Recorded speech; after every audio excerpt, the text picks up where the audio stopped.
The living room was quiet, save for the soft crackling of the fireplace and the occasional flicker of light dancing across the walls. The evening air was thick with warmth, carrying the scent of burning wood and something faintly sweet, maybe the remnants of dinner, or maybe something else entirely, something I couldn't quite place. I leaned back into the couch, stretching my legs out, savoring the rare silence that had settled over the house. It wasn't often that I had moments like these, moments where everything felt still, where the outside world seemed to slow down, where there was nothing pressing at the edges of my mind, demanding my attention. And then he spoke. "You always this competitive?" I glanced over at him, arching a brow. "Excuse me?" My stepson smirked, his gaze flickering to the board game spread out between us. "You get really into this. It's just a game." I scoffed, rolling my eyes. "Says the one who's been trying to win for the last hour." He chuckled, leaning back slightly, stretching his arms over the back of the couch. "Fair point." The conversation should have been nothing. Just a casual remark. Just a simple, fleeting moment in the middle of an otherwise ordinary night. But there was something about the way he said it, something about the way his gaze lingered just a little too long, something about the way his smirk didn't quite fade the way it should have. Something about the way the air between us suddenly felt different.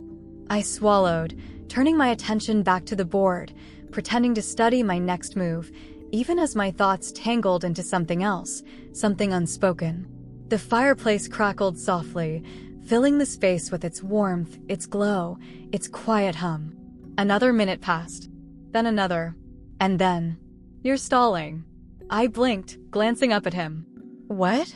His smirk deepened. "You heard me. You always play fast, but now you're taking your time. You're overthinking." I let out a quiet laugh, shaking my head. "Maybe I just don't want to lose." Or maybe, he murmured, tilting his head slightly, "you don't want to win." The words landed somewhere deep, somewhere unexpected, curling low in my stomach. My fingers hovered over the game pieces, my breath suddenly feeling just a little too shallow, a little too deliberate. I exhaled slowly, forcing a smirk. "That's a bold assumption." He shrugged, his gaze steady, unwavering. "Just calling it like I see it."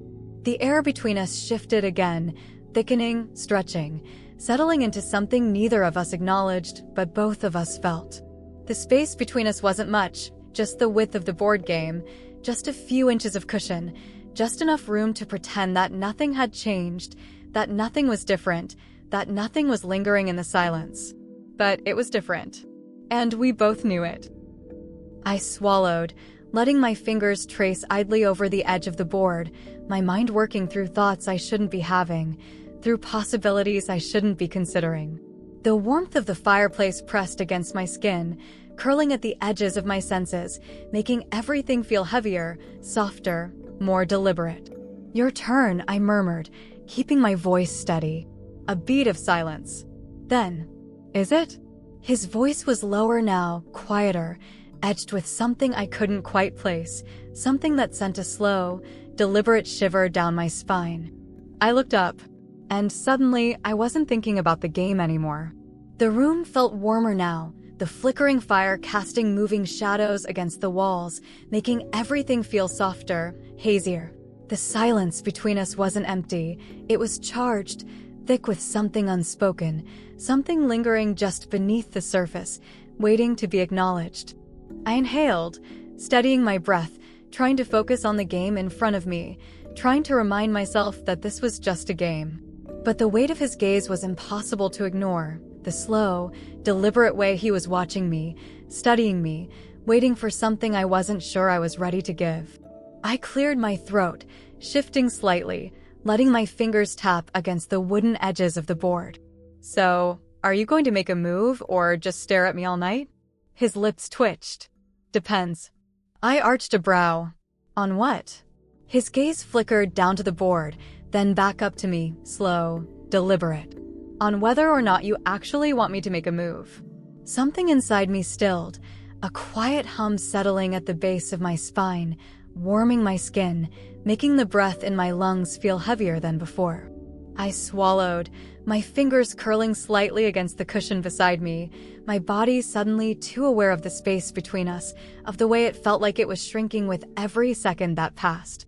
I exhaled a quiet laugh, shaking my head. You talk a big game.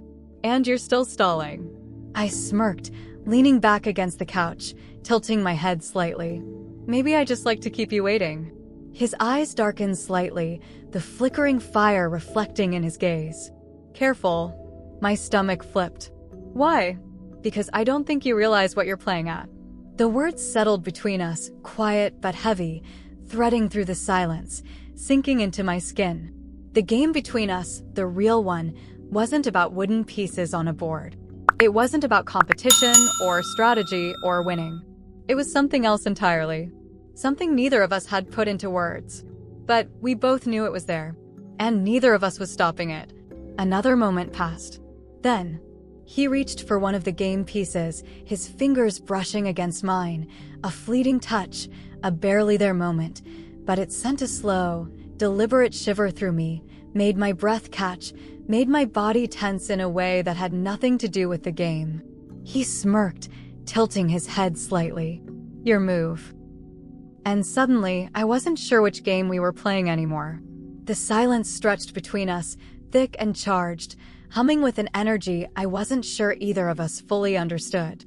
The fire crackled, its glow casting long, shifting shadows along the walls, flickering against the edges of his face.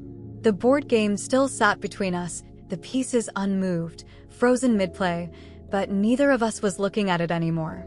Not really. Not when the real game, the one we weren't talking about, was unfolding right in front of us. I shifted slightly, my fingers grazing the smooth edge of the board, my breath slow, steady. His gaze flickered, following the movement, watching, waiting. He hadn't moved either, not really, but there was something in the way he was sitting now, more relaxed, more deliberate, as if he was settling into this moment, letting it stretch, letting it linger. You're thinking too much, he murmured finally, his voice low, quiet. I exhaled a small laugh, shaking my head. And you don't think enough. His smirk deepened, just slightly. Maybe. Or maybe I just don't second-guess things. Something about the way he said it sent a slow ripple through me, curling low in my stomach, threading warmth into my veins. My fingers tightened slightly against the cushion beside me, a grounding motion, something to steady the quiet hum beneath my skin. I wet my lips, tilting my head slightly. And what exactly aren't you second-guessing right now? He didn't answer right away. Instead, he let the silence stretch, let the weight of my questions settle into the air between us, let it breathe before finally saying this. My pulse skipped. This? His gaze held mine, steady, unwavering. Yeah. The single word landed somewhere deep, settling beneath my ribs, pressing against my thoughts, against the slow, creeping awareness that had been building all night. The air between us felt heavier now, warmer, curling with something just beneath the surface, something neither of us was saying but both of us felt. I inhaled, measured and slow, my fingers tracing absent patterns along the fabric of the couch. That's a dangerous way to think. Is it? Yes. He tilted his head slightly, considering me, studying me. Then why aren't you stopping it? I stilled, my breath catching slightly, my body locking into place as the words settled over me, sinking into my skin. I should have laughed, should have brushed it off, should have done something to break the moment. But I didn't. Because I couldn't. Because he was right. I wasn't stopping it. And neither was he. Another second passed. Then, he moved. It wasn't much, just a small shift, just enough for the space between us to shrink, just enough for the heat of his presence to press a little closer, just enough for me to notice the way my pulse reacted, quickening, steady but unsteady all at once. I swallowed hard. This is a bad idea. Maybe. Definitely. Then why does it feel like you don't believe that? I exhaled, slow and steady, my fingers pressing slightly against the fabric beneath me, grounding, steadying, but it didn't matter, because the moment was already shifting, already unraveling into something else, something I wasn't ready to name but couldn't ignore. He was still watching me, still waiting, his expression unreadable, but there was something beneath it, something quiet, something waiting to be acknowledged. I could have ended it there. I could have stood up, walked away, laughed it off, broken whatever was happening before it could become something real. But I didn't. Instead, I stayed. And so did he. Another pause. Another breath. Then, "Tell me to go." His voice was lower now, softer, threaded with something almost challenging, something that told me he already knew the answer before I could even say it. I opened my mouth, closed it, swallowed. I didn't say it. His smirk deepened, just slightly. That's what I thought. The warmth in my chest spread lower, heavier, making my breath feel deliberate, making every inch of my skin feel aware, making the moment stretch impossibly long. "You're playing a dangerous game," I murmured finally, my voice quieter now, more measured. His gaze flickered. "And you're not." I swallowed again, my fingers curling slightly against the couch cushion, my pulse thrumming low in my chest. I wanted to say something, anything, to break the moment, to shift the energy between us before it could settle into something I wasn't ready to face. But I didn't. And neither did he. Because the game between us, the real game, had already started. And neither of us wanted to stop playing.